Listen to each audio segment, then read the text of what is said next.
My jsme se rozhodli tu Moravu v uvozovkách přivést do Prahy, protože tady je silná základna lidí, kteří víno pijí, dokonce se dá říct, že i milují.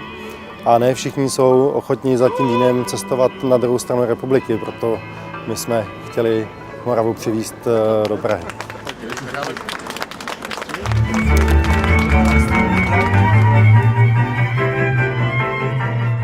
Očucháváme to, zjišťujeme, co, jak nám vyhovuje. Teď odpočíváme, proložíme jídlem a uvidíme, co bude. Palava.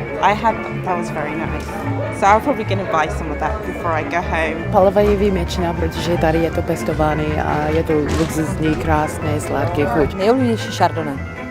Frankovku Rosé jsme Máme tady jednoho favorita. Máme, a máme ho někde napsaný, už ho tam mám někde to. Máme ho napsanýho, chvilku počkáte. Ale ne, já to vím z hlavy, je to Spielberg. Jo. A měli Frankovku a byla výborná.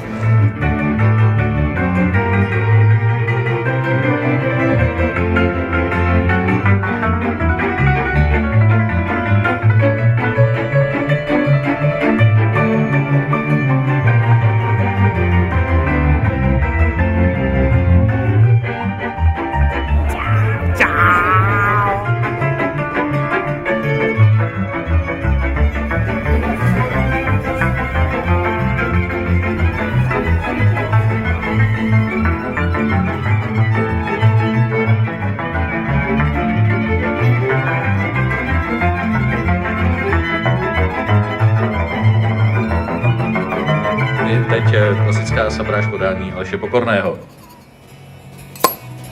Takže ochutnávejte, sabráž vidíte ještě, jak bylo řečeno, po 19. hodině.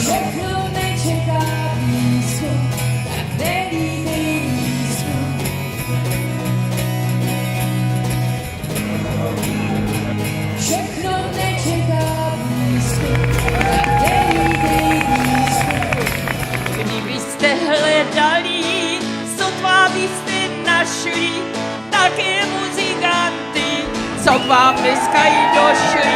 Hleděj, jak se vatí, když jim spadne Bibla. Výzva do budoucna pro nás je festival připravit ještě v lepší kvalitě, v lepším obsazení, nejenom co do množství, ale i zastupujících vinařství.